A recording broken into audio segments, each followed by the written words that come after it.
Assalamualaikum warahmatullahi wabarakatuh.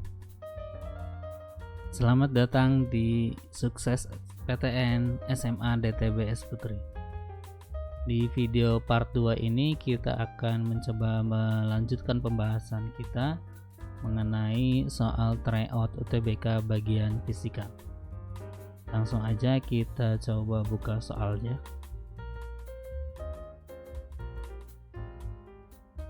Oke, sudah terlihat soalnya, maka kita coba langsung kerjakan di nomor 21. Nomor 21 diketahui seutas pita elastis memiliki panjang L dan lebar B. Jika salah satu ujung pita diklem pada dinding dan ujung yang lainnya ditarik dengan gaya sebesar F, pita itu akhirnya bertambah panjang sebesar delta L. Berarti kalau saya gambarkan, diketahui misalkan ada pita ini memiliki panjang L, lalu lebarnya adalah B. Salah satu ujungnya diikat dengan dinding dan ujung lainnya ditarik dengan gaya sebesar F. Ternyata pita ini bertambah panjang sebesar delta L ketika ditarik dengan gaya sebesar F. Lalu di soal juga diketahui ada pita kedua memiliki panjang yang sama yaitu L,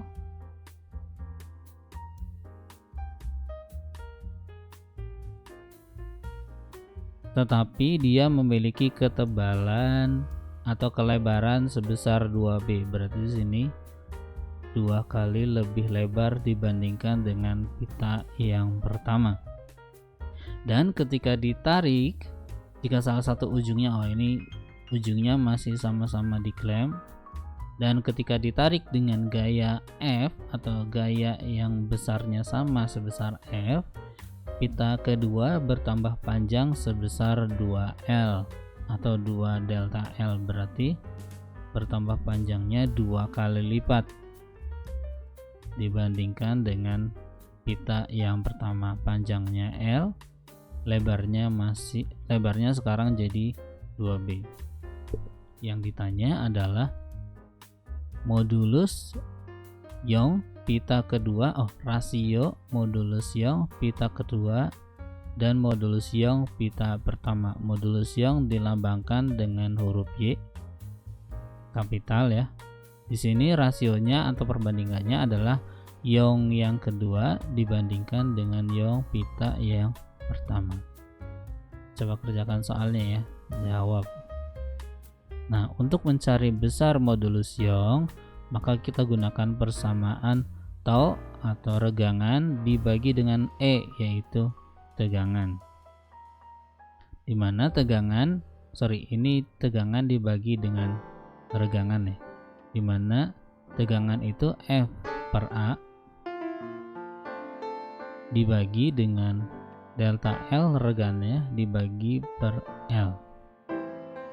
Maka persamaan ini menjadi F dikali dengan L dibagi delta L dikali dengan A, dimana masing-masing besaran menyatakan F sebagai gaya yang menarik dari pita dalam Newton, L adalah panjang dari pitanya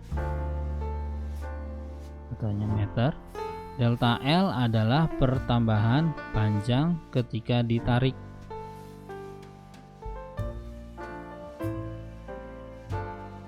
Satuannya juga masih meter, dan A adalah luas penampang dari pitanya.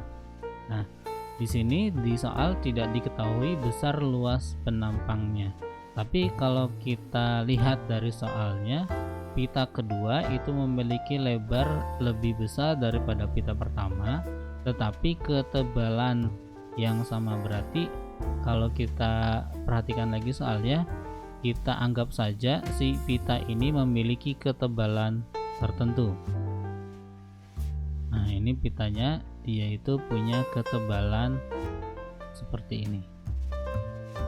ini juga sama. Pita pertama dan pita kedua itu punya ketebalan yang sama. Nah, berarti gaya F tadi itu bekerja pada sisi yang tebal ini nih. Nah, bekerja pada sisi yang tebal, sehingga kalau saya misalkan lebar dari ketebalannya ini adalah X, maka kita dapatkan bahwa lebar dari luas penampang dari pita ini, A-nya itu sama dengan lebar dari pitanya dikali dengan B-nya ya, dikali dengan X gitu. Nah, sekarang kita lihat bahwa persamaan ini, persamaan yang ada di sini itu sekarang jadi Y, dimana A nya nanti saya buka jadi B dikali dengan X ya, itu sama dengan F dikali dengan L dibagi delta L dikali B dikali dengan X. Dari sini kita dapatkan bahwa modulus Young itu akan berbanding terbalik dengan pertambahan panjang dan juga berbanding terbalik dengan lebar dari pitanya. Oke, dari sini kita dapatkan, kita langsung saja masukkan ke perbandingan modulus yang kedua dibanding dengan modulus yang pertama, dimana karena perbandingannya terbalik berarti di sini ada delta L1 berbanding dengan delta L2 dikali dengan B1 atau ketebalan pita yang pertama dibandingkan dengan ketebalan pita yang kedua. Lalu kita masukkan angkanya, delta L1 ternyata sebesar delta L. Delta L2 itu ternyata sebesar 2 kali delta L. Delta L2 itu ternyata sebesar 2 kali delta L dikali lebar dari pita yang pertama yaitu adalah B dibagi dengan lebar dari pita kedua yaitu 2B. Dari sini bisa kita coret delta L dengan delta L, B dengan B, sehingga perbandingannya jadi 1/4 atau Y2 banding Y1 sama dengan 1/4. Pilihan jawaban adalah A. Oke, kita lanjutkan ke soal berikutnya, yaitu soal nomor 22. Sejumlah gas berada di satu tangki yang tertutup.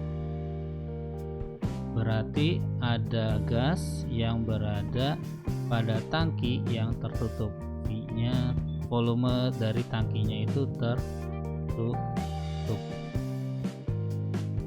Ternyata tekanan dari gas tersebut di dalam tangki yang tertutup sebesar 10 atm dan mempunyai temperatur sebesar 27 derajat Celcius. Jika 2/3 gas dikeluarkan dari dalam tangki dan temperatur tangki naik menjadi 87 derajat Celcius, yang ditanya adalah besar tekanan di dalam tangki menjadi berapa.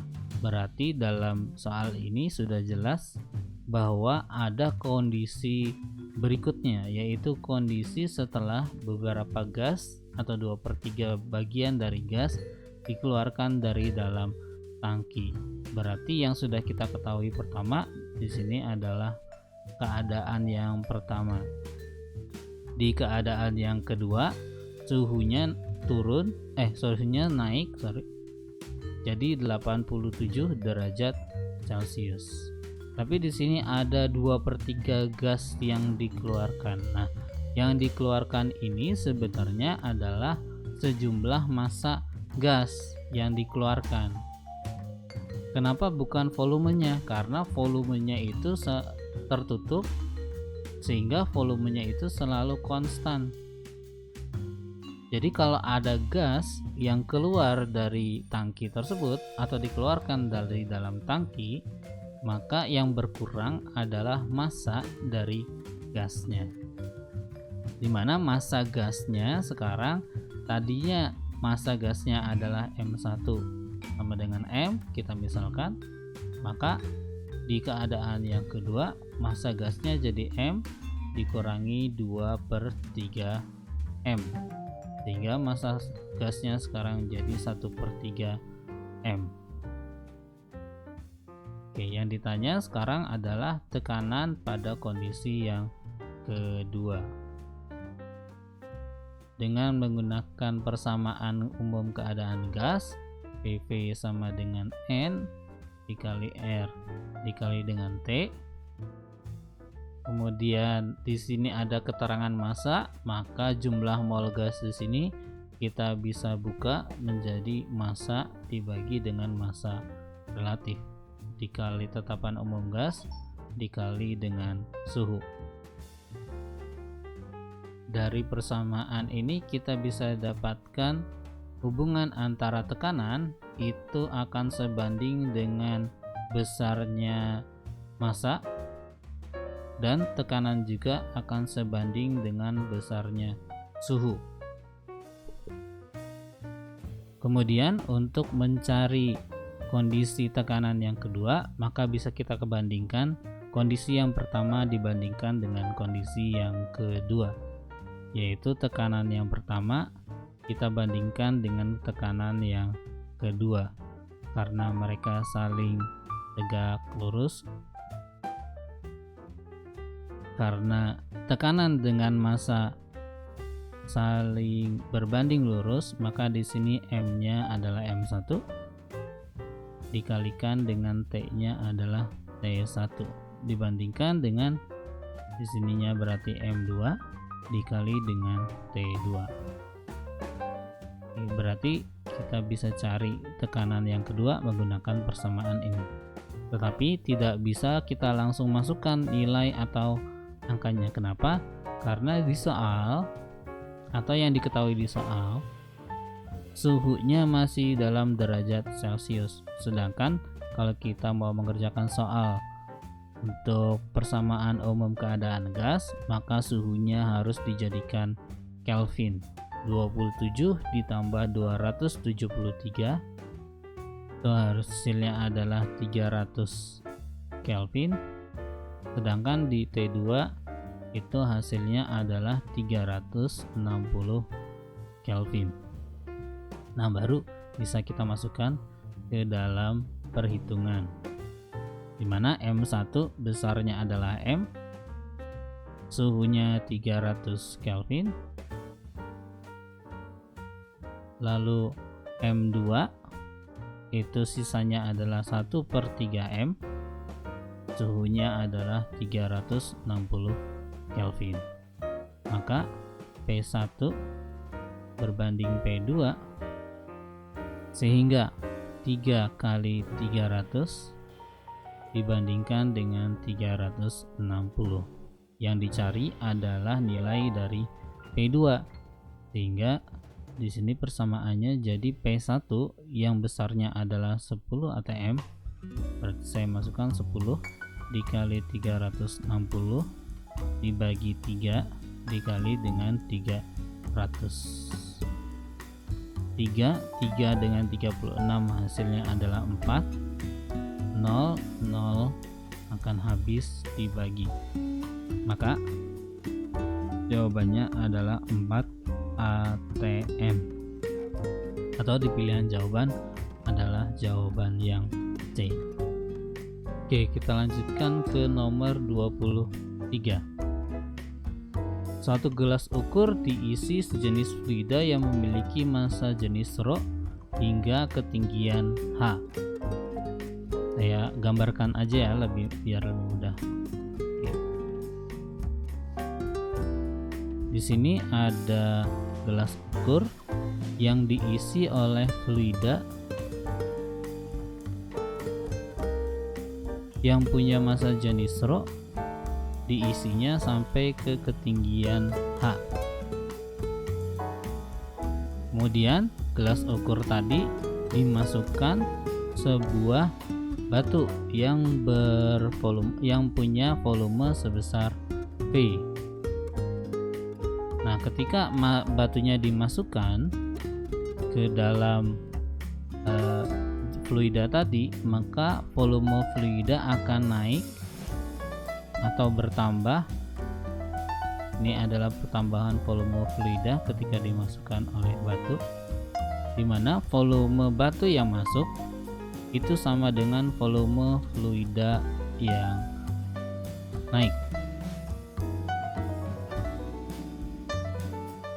Oke, jika luas penampang dari gelas ukur tersebut, luas penampangnya adalah A,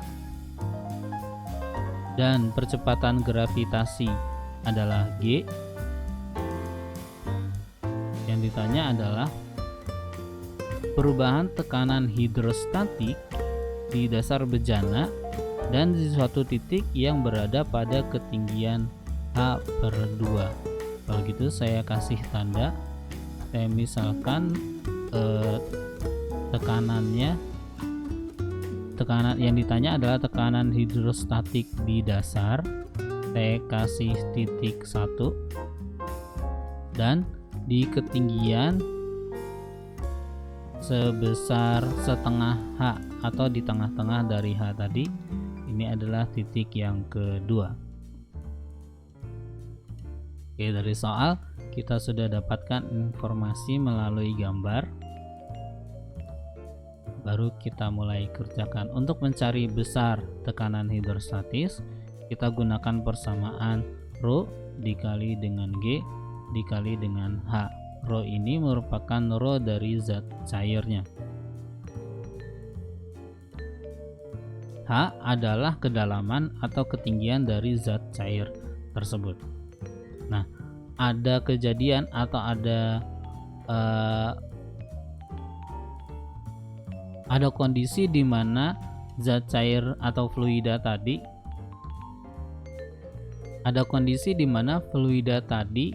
itu punya ketinggian H sebelum dimasukkan sebuah batu. Kemudian volumenya naik atau ketinggiannya naik menjadi H besar gitu ya, ketika ditambahkan batu. Berarti dari sini ada perbedaan atau ada perubahan tekanan hidrostatik yang berada pada dasar dari gelas ukurnya. Sehingga kalau kita mau mencari perbedaan atau perubahan tekanan hidrostatik, itu berarti kita mencari tekanan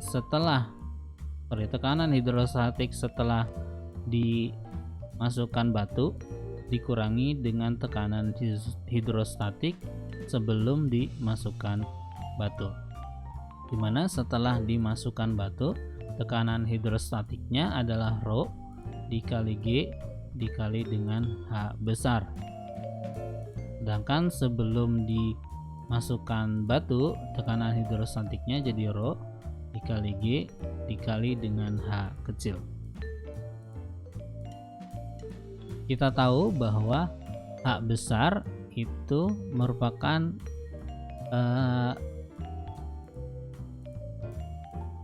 H besar adalah pertambahan tinggi total ketika baru dimasukkan batu, ketika fluida dimasukkan batu, dimana ketinggian fluida setelah dimasukkan batu itu dihasilkan dari pertambahan yang tadinya volume sebelum dimasukkan batu atau volume fluida sebelum dimasukkan batu ditambah dengan volume batunya itu sendiri. Tetapi kan kalau untuk mencari volume sama dengan luas penampang dikali dengan tinggi, sehingga kalau kita mau mencari tinggi berarti volume dibagi dengan luas penampang. sini berarti dibagi dengan luas penampang, sehingga di sini persamaannya jadi rho dikali G. Nah, H-nya itu adalah V atau volume fluidanya ditambah dengan volume dari batunya dibagi dengan luas penampang dikurangi dengan H yang ada di sini ketinggian awal. Berarti kita cari menggunakan volume dari fluidanya. Berarti volume fluida dibagi dengan A. Sehingga persamaannya menjadi rho dikali G volume fluida per A dikurangi dengan volume fluida per A, terus ditambah dengan volume batu dibagi dengan A. Berarti sisanya adalah volume batu dibagi dengan A. Ini untuk yang ada di dasar. Bagaimana dengan yang berada di titik yang kedua? Itu di tengah-tengah dari ketinggian fluidanya. Dengan cara yang sama, kita gunakan persamaan delta P hidrostatik atau perubahan tekanan hidrostatik itu sama dengan rho dikali G dikali dengan H2 pada titik yang kedua ya, dikurangi dengan rho dikali G dikali dengan H yang kedua, dimana di H yang kedua atau H besar yang kedua, maka volumenya dari sini kita dapatkan bahwa volume sama dengan luas penampang dikali dengan setengah H, volume fluida ya. Maka kita dapatkan H-nya ini adalah 2 kali volume fluida dibagi dengan H. Kemudian sedangkan untuk ketinggian dari H setelah ditambahkan oleh batu, H2 itu sama dengan 2 kali volume fluida ditambah dengan volume dibagi dengan A.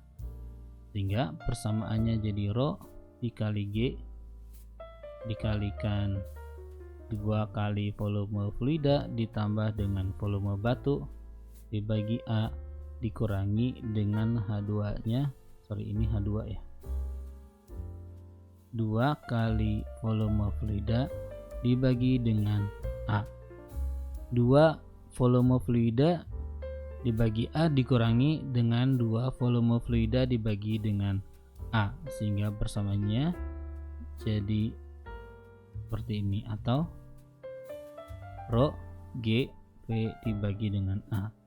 Ternyata perubahan tekanan hidrostatik yang berada pada titik pertama atau di dasar dari gelas ukur dan yang berada di setengah dari ketinggian fluida mula-mula itu sama saja, yaitu besarnya adalah rho GV dibagi dengan A, atau pilihan jawabannya adalah A. Oke, kita lanjutkan sekarang ke nomor 24. Jumlah kalor yang dibutuhkan untuk mencairkan 3 kg es yang memiliki suhu negatif 15 derajat Celcius. Berarti dari soal kita ketahui besar massa dari esnya adalah 3 kg dengan suhu awal sama dengan negatif 15 derajat Celcius. Dari soal kita ketahui informasi kalor jenis es adalah 2,05 joule per kilogram, ini kilojoule per kilogram kali Kelvin. Sedangkan kalor lebur esnya sama dengan 334 kilojoule per kilogram dikali dengan Kelvin. Yang ditanya adalah, berapa besar energi kalor untuk bisa meleburkan seluruh massa dari es tersebut? Oke, kita coba jawab. Untuk bisa meleburkan es sampai cair semuanya, maka dibutuhkan besarnya kalor untuk menaikkan suhu esnya dari negatif 15 derajat Celcius sampai ke 0 derajat Celcius. Jadi untuk mencairkan es itu maka dibutuhkan suhu akhir atau suhu akhir gitu ya. Ini sama dengan 0 derajat Celcius untuk bisa mulai mencair. Karena sebelum suhunya 0 derajat Celcius, es tidak akan bisa mencair. Sehingga dibutuhkan sejumlah kalor untuk menaikkan suhunya terlebih dahulu. Lalu kita jumlahkan dengan besarnya kalor untuk bisa meleburkan es, yaitu kalor lebur. Untuk mencari jumlah kalor yang dibutuhkan untuk menaikkan suhu dapat dicari dengan menggunakan persamaan M dikali dengan C S dikali dengan perubahan suhu. Sedangkan untuk mencari besar kalor, sedangkan untuk jumlah kalor yang dibutuhkan untuk meleburkan es, maka kita gunakan persamaan massa esnya dikali dengan kalor lebur es. Sini massa es. Oke, kita masukkan angkanya. Masanya 3 kg, CS-nya adalah 2,05. Kemudian perubahan suhunya, suhu akhir dikurangi dengan suhu awal, berarti 0 dikurangi negatif 15 derajat, ditambah massa esnya 3 kg dikali dengan kalor lebur esnya 334. Nah dari sini berarti kita kalikan 3 kali 2,05 dikali dengan 15 ditambah 3 kali 334, sehingga hasilnya adalah 1094,25 kilojoule, atau di pilihan jawabannya adalah E. Langsung aja kita lanjutkan ke soal nomor 25. Satu gas ideal mengalami perubahan keadaan mengikuti siklus ABCA. Dari A naik ke atas ke B, turun kembali ke C, lalu balik lagi ke A. Berarti dari sini kita ketahui bahwa gas ideal tadi mengalami perubahan keadaan mengikuti siklus ABCA, di mana siklus itu menggunakan grafik tekanan terhadap volume untuk siklus A, B, C, A. Tetapi yang ditanyakan justru adalah kalau grafiknya diubah menjadi grafik temperatur terhadap volume atau fungsi temperatur terhadap volume, dan hanya untuk siklus dari A ke B. Oke, kita coba jawab. Dari soal kita ketahui bahwa dari siklus A ke B merupakan garis lurus, sehingga siklus tersebut menunjukkan proses dari A ke B merupakan proses dari kuasi statik atau linear, atau menggunakan persamaan linear.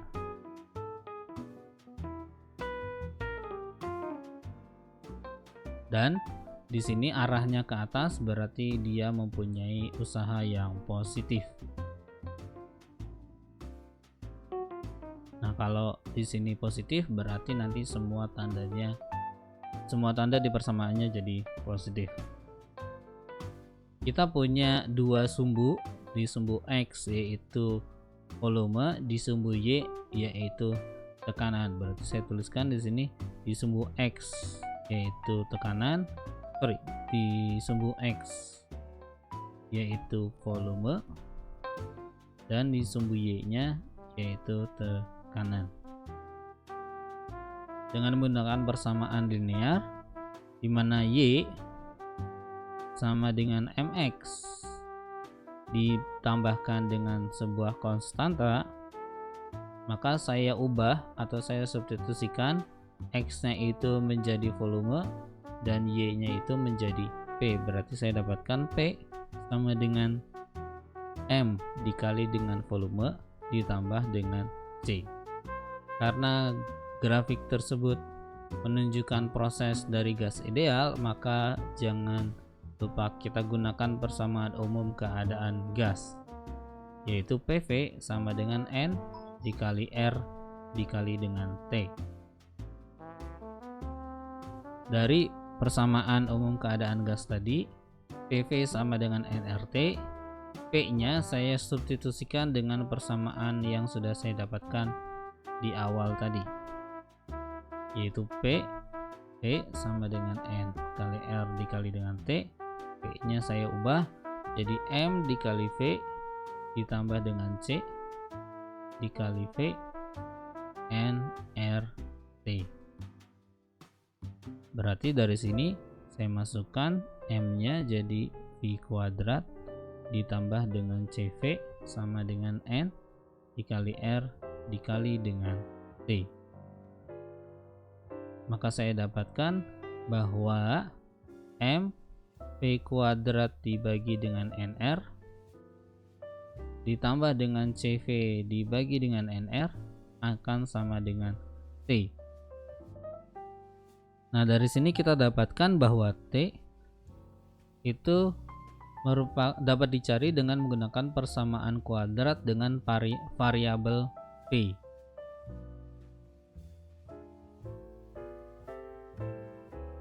Di mana nilai M dan C di situ merupakan nilai konstanta, sehingga T itu akan sebanding dengan V kuadrat. Kalau persamaan kuadrat berarti coulomb-nya, kalau persamaan kuadrat berarti dia merupakan kurva yang melengkung, dan jangan lupa di sini kurvanya positif. Kalau kurva positif berarti gambarnya dia melengkung ke atas, seperti yang digambarkan oleh pilihan jawaban D. Oke, sekian dulu dari saya, sampai ketemu lagi di video berikutnya. Assalamualaikum warahmatullahi wabarakatuh.